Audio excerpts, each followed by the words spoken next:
नमस्कार दोस्तों, welcome to DS education. स्वागत है आपका मेरे यूट्यूब चैनल डीएस एजुकेशन में। मैं हूं दिनेश साहू और दोस्तों हम अध्ययन कर रहे हैं इंडियन ज्योग्राफी का या फिर भारत के भूगोल का। तो दोस्तों इंडियन ज्योग्राफी इस सीरीज में आज हम पढ़ेंगे अपतटीय पेट्रोलियम क्षेत्र के बारे में, है ना। इससे पहले जो अभितटीय पेट्रोलियम क्षेत्र थे, ऑनशोर जिसे हम बोलते हैं, ठीक है, उनके बारे में हमने चर्चा कर ली थी, है ना। देखिए मैंने आपको दो प्रकार के क्षेत्र बताए थे। एक होते हैं अपतटीय पेट्रोलियम क्षेत्र जिसको इंग्लिश में बोलते हैं ऑफ शोर, है ना, और एक होते हैं अभितटीय पेट्रोलियम क्षेत्र जिसे हम बोलते हैं ऑन शोर, है ना। मतलब देखिए थोड़ा आपको बता दूं, थोड़ा सा हमारा रिवीजन हो जाएगा, है ना। ये हमारा भारत है, ये है ना। तो देखिए एक मैंने आपको बताया था अभितटीय, है ना,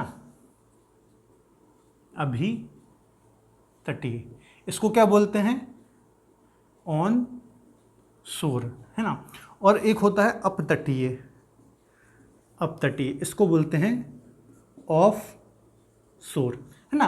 तो अभितटीय पेट्रोलियम क्षेत्र की हमने बात कर ली थी। अभितटीय पेट्रोलियम क्षेत्र कौन से क्षेत्र होते हैं? ऐसे क्षेत्र जो कि धरातलीय क्षेत्रों से जहां जब हम पेट्रोलियम निकालते हैं तो उनको बोलते हैं अभितटीय पेट्रोलियम क्षेत्र। जैसे यहाँ पर असम वाला क्षेत्र हो गया, है ना, यहाँ पर राजस्थान हो गया, गुजरात हो गया, ठीक है। तो यहाँ धरातल से जो हम पेट्रोलियम निकालते हैं उसको बोलते हैं अभितटीय पेट्रोलियम क्षेत्र। तो इसकी हमने बात कर ली थी, है ना। यदि आपने प्रीवियस वीडियो मेरे नहीं देखे हैं तो आप प्लेलिस्ट में जाकर के देख सकते हैं ना। इसके अलावा जो समुद्री क्षेत्रों से पेट्रोलियम निकाला जाता है उसको बोलते हैं अपतटीय या फिर ऑफशोर पेट्रोलियम क्षेत्र। इसके बारे में आज हम चर्चा करेंगे।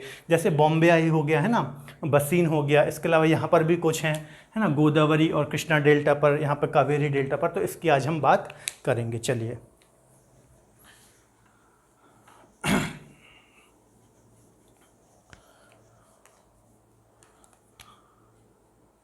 ठीक है। तो अपतटीय में दोस्तों हम दो प्रकार से इसको समझ सकते हैं। एक हम इसको डिवाइड करेंगे, ठीक है, पश्चिमी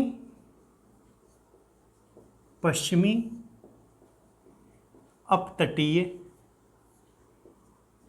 क्षेत्र, है ना, और एक हम डिवाइड करेंगे पूर्वी अपतटीय क्षेत्र, है ना। पश्चिमी अपतटीय क्षेत्र और पूर्वी, इसको हम दो प्रकार से समझ सकते हैं ना, इस प्रकार से। तो पश्चिमी अपतटीय क्षेत्र में कौन सा क्षेत्र आ जाएगा? ये वाला, है ना। यहाँ पे जो अरब सागर वाला क्षेत्र है, खंबात की खाड़ी वाला क्षेत्र है, तो ये आ जाएगा पश्चिमी अपतटीय में। और पूर्वी अपतटीय क्षेत्र में कौन सा आ जाएगा? जो यहाँ पर कृष्णा, गोदावरी और कावेरी नदी का जो क्षेत्र है ना, इसके जो पश्चिम में क्षेत्र है यहाँ पर बंगाल की खाड़ी वाला, तो यहाँ पे आ जाएगा पूर्वी अपतटीय क्षेत्र के अंतर्गत, है ना।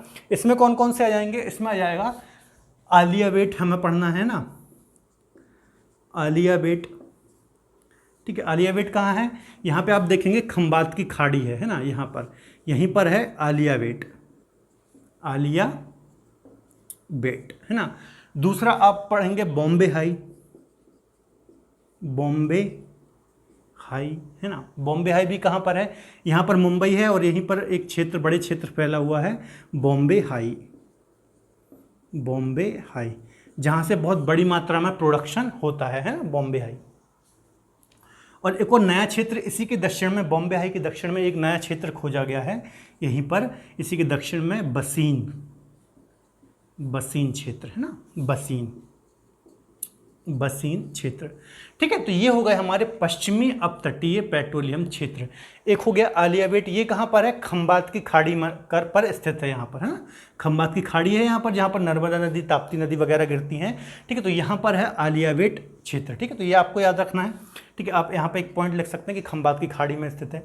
दूसरा है बॉम्बे हाई। बॉम्बे हाई को आप क्या लिखेंगे, है ना, आप ऐसा लिख सकते हैं आलिया बेट के दक्षिण में लिख सकते हैं। इसके अलावा जो मुंबई है ना, मुंबई यहाँ कहीं पर है ना, तो मुंबई के आप दक्षिणी क्षेत्र में, यदि आप समुद्री क्षेत्र में आएंगे तो उसके दक्षिणी क्षेत्र में बॉम्बे हाई है, ठीक है। इसके अलावा इसकी एक और खासियत है, इसमें लगभग 80 किलोमीटर, 80 किलोमीटर की गहराई से, 80 किलोमीटर की गहराई से पेट्रोलियम इससे निकाला जाता है, बॉम्बे हाई से, है ना। तो ये पॉइंट आपको एक बार इसमें याद रखना है, ठीक है। और एक है बसीन, ये बिल्कुल नया क्षेत्र जो खोजा गया है, बसीन, तो ये भी बॉम्बे हाई के दक्षिण में है, ठीक है। ये भी ऐसा माना जाता है कि इसमें सबसे ज़्यादा पेट्रोलियम के भंडार हैं, है ना। बसीन जो क्षेत्र है इसमें बहुत बड़ा एक पेट्रोलियम का भंडार यहाँ पर मौजूद है ना।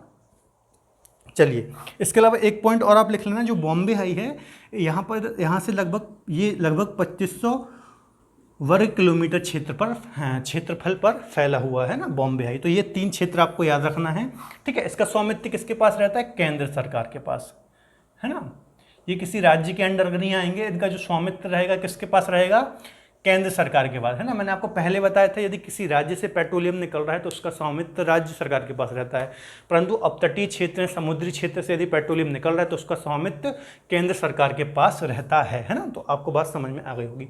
अब पूर्वी अपतटीय क्षेत्र में क्या पढ़ेंगे? पूर्वी अपतटीय क्षेत्र में जो यहाँ से आप देखेंगे गोदावरी नदी आती है, यहाँ से कृष्णा बहती है, तो यहाँ पर जो आंध्र प्रदेश में डेल्टा क्षेत्र बनाती है ना, तो इसके अभितटीय क्षेत्र में भी और अपतटीय क्षेत्र में दोनों जगह से पेट्रोलियम निकाला जाता है, ठीक है। तो पूर्वी अपतटीय क्षेत्र में हमें क्या पढ़ना है? एक तो जो ये गोदावरी कृष्णा का डेल्टा है, इसका अभितटीय क्षेत्र भी और अपतटीय क्षेत्र भी। इसके अलावा जो कावेरी का क्षेत्र है इसका भी अभितटीय क्षेत्र भी और अपतटीय क्षेत्र भी, ऑनशोर क्षेत्र भी और ऑफशोर क्षेत्र भी, ठीक है। दोनों को हम यहाँ पर डिस्कस करेंगे। तो यहाँ पे आप ऐसा लिख सकते हैं, अपतटीय क्षेत्र और एक हो जाएगा अभितटीय क्षेत्र, अभितटीय क्षेत्र, ठीक है। इनको अभी हम अच्छे डिटेल में डिस्कस करेंगे, ठीक है। तो पश्चिमी अपतटीय में हमें इतने ही पढ़ना है, 3 क्षेत्र, इसके बारे में बहुत ज़्यादा डिटेल में आपको नहीं जाना है, बस 2-3 पॉइंट याद रखना। आलिया बेट कहाँ है? खंबात की खाड़ी में है। बॉम्बे हाई कहाँ पर स्थित है? इसी के जस्ट दक्षिण में या फिर मुंबई के दक्षिण में स्थित है।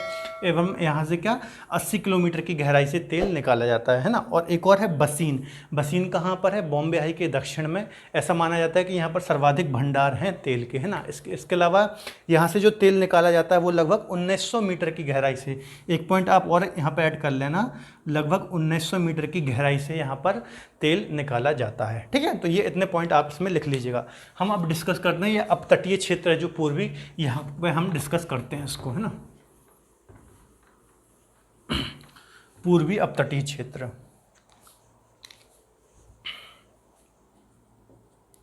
पूर्वी अपतटीय क्षेत्र, है ना। पूर्वी अपतटीय क्षेत्र में दोस्तों हम इसको 2 भागों में डिवाइड कर सकते हैं, है ना। एक अभी मैंने आपको बताया था अभितटीय, अभितटीय, और एक हो जाएगा अपतटीय, है ना। अभितटीय से मतलब क्या है? जो कि धरातल भाग में, स्थलीय भाग में, है ना। ऑन शोर बोलेंगे इसको, ऑन शोर, है ना। और इसको क्या बोलेंगे? ऑफ शोर, ऑफ शोर बोलेंगे इसको, है ना। चलिए, तो अभितटीय क्षेत्र में यदि हम बात करें, है ना, तो यहाँ पर देखिए अभितटीय में एक तो यहाँ पे मैंने आपको बताया था ये गोदावरी कृष्णा डेल्टा का क्षेत्र है ना, और यहाँ पर कावेरी क्षेत्र का। तो यहाँ पर कुछ क्षेत्र हैं यहाँ से लेकर के यहाँ तक ऐसा ये फैले हुए हैं ना। तो एक क्षेत्र है गोदावरी धाले, गोदावरी धाले से, ठीक है। गोदावरी धाले, यहाँ पर गोदावरी धाले है ना। यहाँ से तंजावुर तमिलनाडु से, तंजावुर, है ना, ब्रैकेट में तमिलनाडु, तमिलनाडु तक, ठीक है। ये क्षेत्र यहाँ पर फैले हुए हैं ऑयल के जो हैं, है ना, गोदावरी कृष्णा डेल्टा के, ठीक है। यहाँ पर धाले क्षेत्र है, यहाँ से तंजावुर तमिलनाडु तक, इस प्रकार से यहाँ पर क्षेत्र ये फैले हुए हैं। कहाँ पर? धरातलीय क्षेत्र पर, ठीक है। अब यदि अपतटीय क्षेत्र की बात करें, है ना, अपतटीय क्षेत्र की बात करें तो यहाँ पर कृष्णा गोदावरी, ठीक है। कृष्णा गोदावरी जो क्षेत्र है यहाँ पर एक है रावा क्षेत्र, रावा क्षेत्र, ठीक है। और एक है अमलापुर क्षेत्र, है ना, एक है अमलापुर क्षेत्र, अमलापुर क्षेत्र अपतटीय में, ठीक है। क्या हो गया? पहला हो गया कृष्णा गोदावरी का रावा क्षेत्र, अमलापुर क्षेत्र, और दूसरा क्षेत्र उसमें हो जाएगा कावेरी के अंतर्गत, है ना, कावेरी नदी के अंतर्गत। तो यहां पर हो जाएगा, एक हो जाएगा मरीमनम, मरीमनम क्षेत्र, ठीक है, मरीमनम क्षेत्र, और एक हो जाएगा कोइरल, कोइरल, है ना, कोइरल कालापल्ली, कालापल्ली इसको बोलते हैं, कोइरल कालापल्ली। बात समझ में आ गई? देखिए अभी आपको डाउट भी है तो मैं फिर से क्लियर कर देता हूँ। आज के लेक्चर में सबसे पहले हमने 2 चीज़ें पढ़ी है ना, जो हमें अपतटीय क्षेत्र थे वो पढ़ रहे थे। उसमें मैंने आपको बताया पहले पश्चिमी अपतटीय क्षेत्र, तो इसमें कुछ बहुत ज़्यादा नहीं है, 3 क्षेत्र हैं, आलिया बेट, बॉम्बे हाई, बसीन, ठीक है। यहाँ पे बात खत्म हो गई।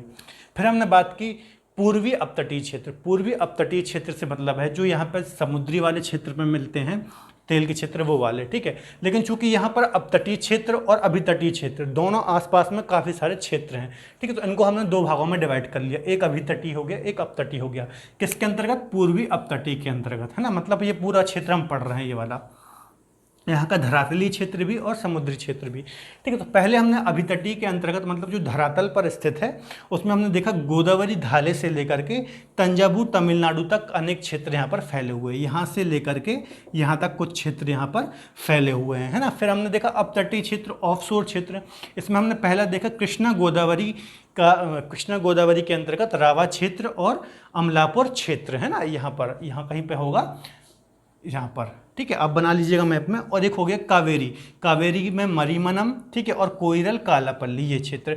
तो ये थोड़ा आप दिमाग में रख लीजिएगा, कभी एग्जाम में आ गया कि मरीमनम कहाँ का क्षेत्र है तो आपको पता होना चाहिए अपतटीय क्षेत्र है, कावेरी डेल्टा के अंतर्गत यहाँ पे आसपास का क्षेत्र है ना। तो ये पूर्वी और पश्चिमी अपतटीय क्षेत्र हमने देख लिए। अब यहाँ पर जो इस क्षेत्र के अंतर्गत जो रिफाइनरी हैं उनको और हम यहाँ पर डिस्कस कर लेते हैं, ठीक है। आई थिंक आपको यहाँ पर कोई डाउट नहीं होगा, चलिए, है ना। अब चलिए तो कुछ रिफाइनरी और देख लेते हैं दोस्तों हम, हालांकि मैप में ही मैं बता दूंगा यहाँ पर, ठीक है। टोटल कितनी रिफाइनरी बताई थी मैंने? 23 रिफाइनरी बताई थी, है ना।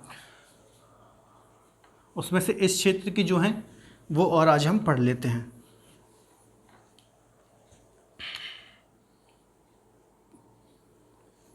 ठीक है, चलिए देखिए, ये यहाँ पर आंध्र प्रदेश क्षेत्र है ना, ये वाला जो क्षेत्र है आंध्र प्रदेश का, ये वाला, है ना। तो यहाँ पर दो रिफाइनरी हैं, एक है विशाखापट्टनम, है ना, एग्जैक्ट जगह आप देख लेना, एक हो जाएगी विशाखापट्टनम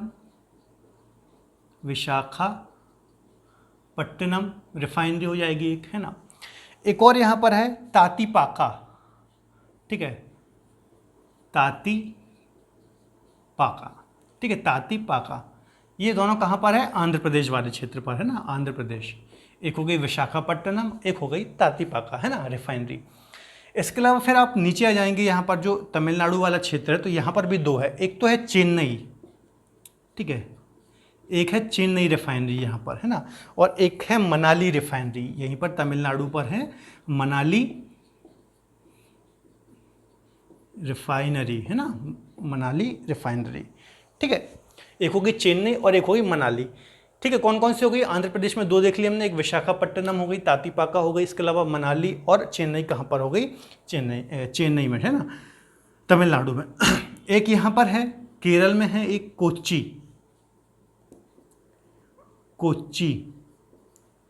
ठीक है, कोच्चि रिफाइनरी कहाँ पर हो गई? केरल में। इसके अलावा यहाँ पर कर्नाटक में एक मैंने आपको पहले भी बताई थी, मैंगलोर कहाँ पर है? कर्नाटक में, ठीक है। तो इस क्षेत्र में दोस्तों इतनी ही महत्वपूर्ण रिफाइनरी हैं जो हमें पढ़नी है। बाकी यहाँ पे जब हमने पढ़ा था गुजरात राजस्थान का, तो यहाँ पर मैंने आपको अलग बता दी थी। जब असम क्षेत्र पढ़ा था तो वहाँ पर मैंने आपको अलग रिफाइनरी बता दी थी, ठीक है। तो इतनी महत्वपूर्ण रिफाइनरी हैं, इसके अलावा सारी चीज़ें हमने यहाँ पर लगभग कवर कर ली हैं, है ना। चलिए,